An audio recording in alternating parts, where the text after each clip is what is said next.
Alright, Warrior Gamers, welcome to the recap for the battle report that you hopefully just watched, which was Shield vs. Malekith Cabal. And we have opinions on this one.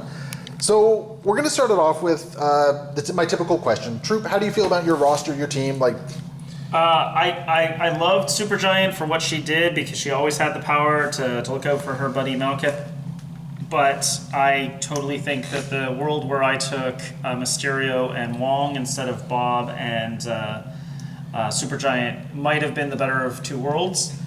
I decided on a go wide list because I've been reading a lot about people going really tall, and as much as I did love my go wide list, I think the go tall list might be more ridiculous, but I wanted this game specifically so we could see how Malekith does when he's the star of the show. Okay, so real talk right here. Yeah. When you showed me the squad that you had chosen, I thought, oh man, I think I have this. Yeah. Because I thought there was a lot of really easy targets for me to kind of pick up there, Yep. right? I think going wide was, oh my goodness, that was just, Malekith is such a target that I wasn't going after a lot of your other guys in a lot of cases. Yep. Well, and when you did go after them, you did screw up a lot of my plans when you did, but I felt like Malekith was a clear and present danger, and the turn that you were able to take him out, you had to throw everything you could to make sure that he went down, right? I'm going to be completely honest. Anyone who talks to me and knows me in the community knows I've been very concerned about what Malekith is going to do in the game. I stand by it, to be completely honest. And this isn't me saying, oh my god, he's broken, he's not fun or anything like that. I think he's a very interesting card. I think he's a very dynamic card.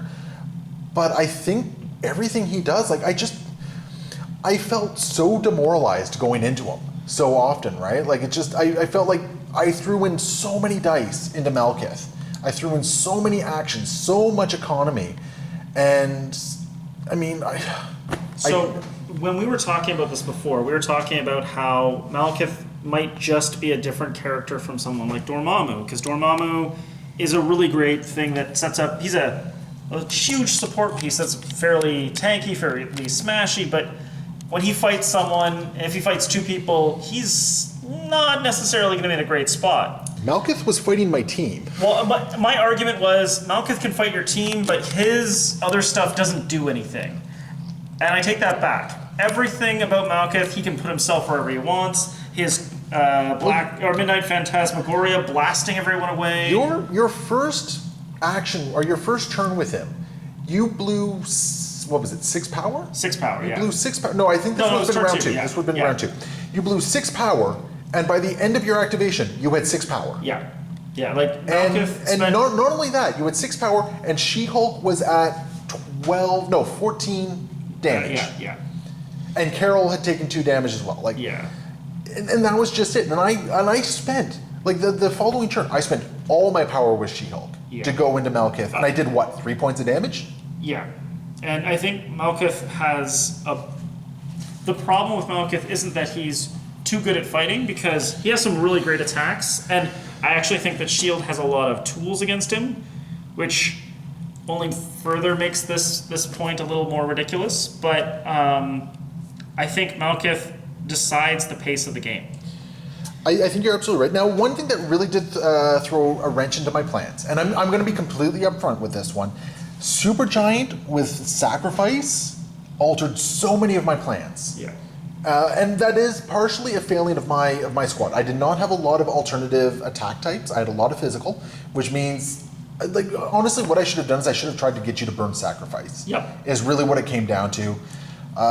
In retrospect, maybe I should have moved forward with, in retrospect, Black Widow should have won the game for me. Yeah, of course.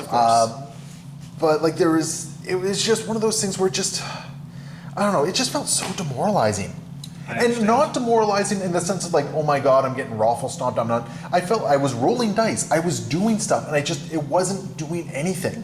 I thought the leadership ability of Malekith, the more important parts were going to be the short moves and gaining a little bit of power. But healing someone on your team every time someone else goes down is a lot bigger than I expected it to be, especially when it's characters like Malekith, when it's characters like Supergiant. Well, especially considering Malekith can pick people up pretty easily. Yeah. Right? Yeah. Like aside from one or two weird situations, Malekith was doing a lot of damage this game. I deliberately sent Malekith into your two biggest characters with the hopes that I could like smack around Iron Man and Fury, because I felt like that was a good way to show off what he can do.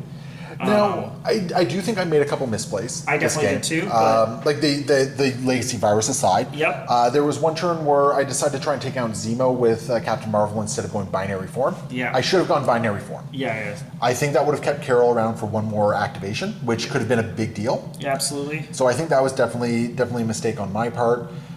We got jammed up right here in the middle. You did a great job of backstopping Malekith, so I wasn't able to get him out of the way anywhere, Yeah. which was kind of a big deal for me as well. I had big dreams about moving Supergiant to grab the Legacy Cure because it's not a civilian, so when she gets hit, she doesn't drop it.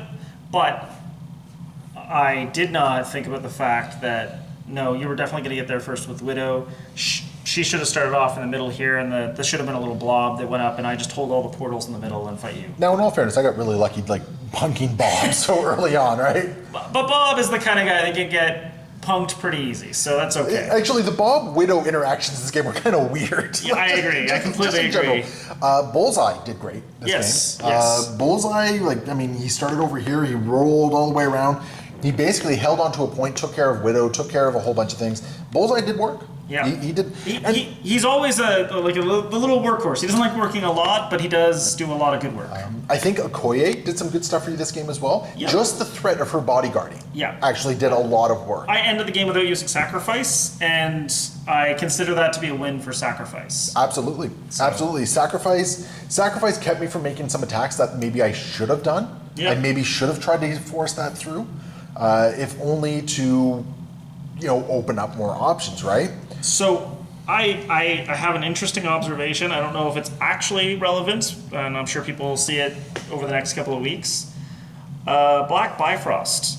I don't know that it's necessary in this. Like, I can definitely see ideas of like using R&D to transfer a thing to him so he can try to do it early or something like that, or some other trick to be able to have him use it on the first turn. So you can't use it on the first turn just because of the order of how everything happens. Right.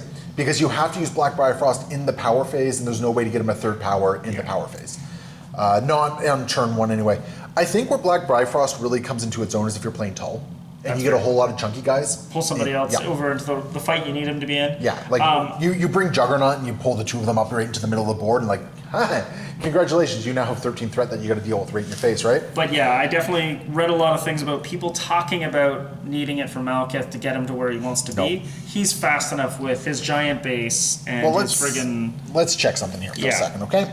So, can you just put him at range 3 there? Absolutely. Just put him at range 3 there. Just behind this line here. So you put him at range 3, and this is what he can do. So he's already sitting on a point right there. So imagine that's like an extract right there. Yeah, So exactly. like he could theoretically pick that up, move up here, and then he can Ferocity. like ferocity, for instance. He's already past the midpoint of the board Yeah. with all that. Yeah, and he's definitely within range too of characters who just got a little too close to the objective. Now, right? imagine you pair him with, say, a Red Skull or a Dark Star or a Lockjaw, or anyone who can do a place effect. Yep. All of a sudden, now he has that extra 2 inches of range, Yep. because he would have started 2 up. He's right in the enemy deployment zone, Yeah. like on turn 1. And because of ferocity, he can technically also be making his That's Blade where- of Midnight attack, right? That's So- where things get even better, because you ferocity, you Blade of Midnight into it. So, because does the Blade of Midnight have the place effect? No, that's the butcher. But all of a sudden, now he attacks, and Blade of Midnight, he throws somebody into somebody else. Yeah. So theoretically, if you've brought like a size 3, size 4 character, you go in there, and let's just say there's Juggernaut on the other side of the table who hasn't moved yet. You get in there, you attack Juggernaut, and now you're throwing Juggernaut into a character with like 3 dodge, Yeah. right? On turn 1. And that was a 7 dice attack with a pierce, so it's not like it was a slouch of an attack either. And it's his builder, so it feels like there's a lot of good things going on here for Malekith that. And he's just controlled the pace of the game, because the rest of my force can be back here doing some other stuff, one person goes up there to try to protect him, and that's it. Yep. And I mean, Malekith goes into almost anyone. Like this, theoretically, you actually go into like a small character. You try to deal maybe 4 points of damage on a character who has 5 health. Yay! Okay, you gain 4 health back. You then throw them into somebody else. You maybe do a damage into somebody else, and you've now dazed a character on turn 1 before they possibly. Yeah. So I have concerns about Malekith. Yeah, And and I can definitely see another kind of situation where, like, you know, you do 4 damage to someone with 5 health, throw them into someone, take that damage, and then someone else takes some damage. Potentially, you can put down 2 guys on the first turn on a daze, and then kill them in the following turn. It's very possible. It's very possible. And I went wide with this list because I didn't want Malekith to be like double activation into people and just like, aha, that's how that worked. But there's going to be people out there using like Doctor Strange and Juggernaut and Malekith, and you are never going to not have priority unless things go really, really good for you. Yeah. No, it's definitely worrisome. But anyway, back to other points of the game itself. I think your list was actually really fascinating because I think your list did exactly what I thought you were trying to do with it. It just did it better than I anticipated. Malekith put so much pressure, like Malekith and Supergiant put so much pressure on the middle there. Yeah. That, you know, Bullseye, Zemo, all of them were able to kind of run the board as outside of a couple lucky shots on my part. Yeah. That sort of stuff. I do got to hand it to Nick though. I freaking love Nick Fury. I definitely felt the need to take him out before he had a chance to take me out. He almost shanked Malekith. Oh, that felt good. That felt real good. Almost shanked Malekith. And that would have been amazing if you hadn't had patch up when you did. Yep, like, absolutely. Fury was totally going into shank. I definitely see the patch up being a always taken kind of thing for Malekith because of that. But yeah, I totally see that there's a lot of different ways I think Malekith can work in a lot of lists, and that might scare me more than just how strong he is, because he doesn't have to be the leader of an affiliation to do good work. I think you put him into any affiliation, and he loves most of the affiliation bonuses he's going to get there. I'm just saying, maybe this was a tryouts for Nick Fury, and Malekith's asking how he did coach. So Malekith is getting the initiative card. There you go. I actually, like, full disclosure, like, I was running a roster that I'm possibly taking to an event this weekend, and Malekith is in the roster. Oh, awesome. Well, here's the thing.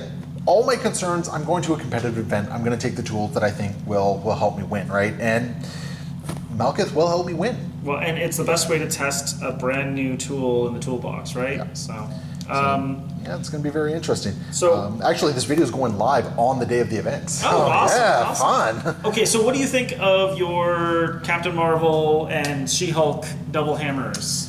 I kind of dig it. I think Captain Marvel, binary form is still expensive at 4. Yeah. So it's a little bit tricky. I do think that she makes an interesting foil to Malekith. Yeah. In the sense of that you were avoiding her quite a bit, right? Well, you did give me Malekith has a lot of options when he decides to hurt somebody. Yeah. But you did kind of do that, and I misplayed Captain Marvel a little bit. Another option would have been to not even worry about binary form and just stagger Malekith as well, right? Yeah, and when you said that, I was like, oh, that's actually really bad. Yeah.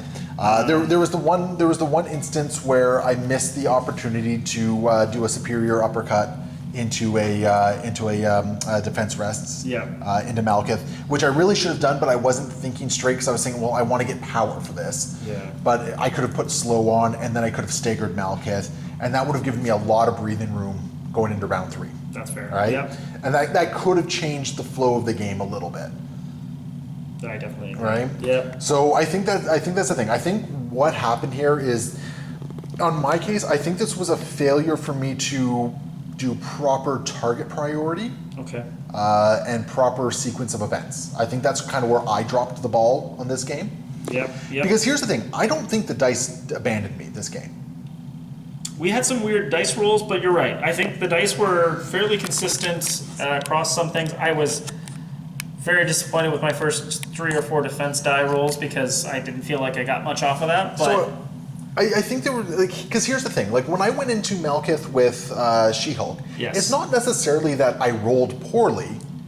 Yep. It's you converted a lot of dice into Yeah. criticals, which converted it into more successes, right? And maybe that's the other thing to think about as well for Malekith. Maybe he does have a little bit of a foil, like when he doesn't roll skulls and or crits, he probably will perform a little bit worse. Like I definitely had a couple of turns there where he just took it in the face, and that did leave him in a bad spot. I don't think I ever did more than like 3 points of damage to you in a single roll, though. I thought you got through like 5 damage on it.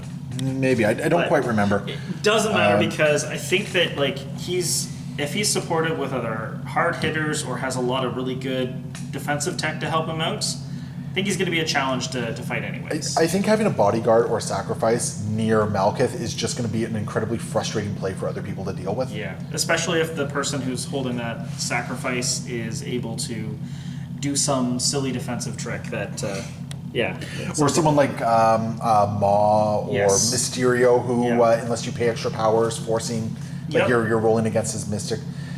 Anyway, I think we've talked about the game enough. Either way, I still had fun. I always have fun playing I the game, did man. too, I did too.